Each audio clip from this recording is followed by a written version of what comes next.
A Cobb County middle school student, Georgia's latest measles patient. The state is asking parents of unvaccinated students at that child's school in Cobb County to keep their students home until the end of the month because of the seriousness of the measles outbreak across the state this year. There have been 8 known measles cases in Georgia this year. All were unvaccinated patients.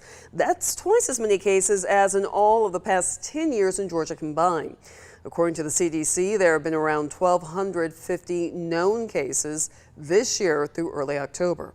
Now, the measles outbreak has some parents with very young children feeling a bit uneasy. Ansley Nichols joins us now. Ansley, what concerns did parents share with you tonight?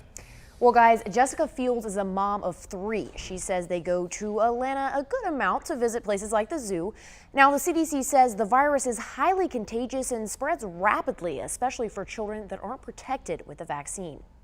Something that's important to me to keep them, germ-free, but at the same time, you would have to put them in a bubble, so it's just not realistic. An extremely contagious virus. That's how experts describe the measles. The CDC says the best way to get protection is from the measles, mumps, and rubella vaccine. I wanted to have that herd immunity. I truly believe that that's a real thing, and if we don't continue that, then the outbreak will continue to happen. The Georgia Department of Public Health confirmed a measles case in an unvaccinated Cobb County student. It's concerning because that's very close to here, and I've got 3 children, and one of them is 6 months, and he hasn't had all of his shots yet.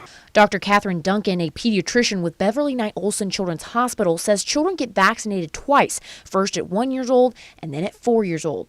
So kids who are over the age of 4 who have vaccine records that are up to date should be safe. It spreads through the air when an infected person coughs or sneezes. Infants are most vulnerable to measles because they are too young to get vaccinated. The scary thing about measles is that you can start to have symptoms and be contagious for days. Early symptoms are a cough, runny nose, fever, and red, watery eyes. The best case scenario is you get vaccinated, you get your children vaccinated on time, and then wash your hands, cover coughs, stay out of crowded conditions if you're worried or you think your child might be exposed or might have measles. Now, babies and children can be contagious 4 days before they even start to show symptoms.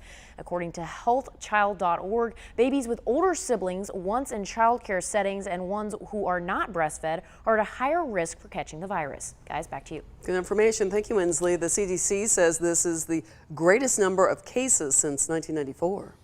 Taking a closer look, the measles vaccine is not just for children. Any unvaccinated adult born after 1957 can get 2 shots 28 days apart. If you received the vaccine after 1989, you got the 2 doses and should be good. But if you got the vaccine before 1989, you may have only received 1 dose and should contact your doctor for your vaccination records.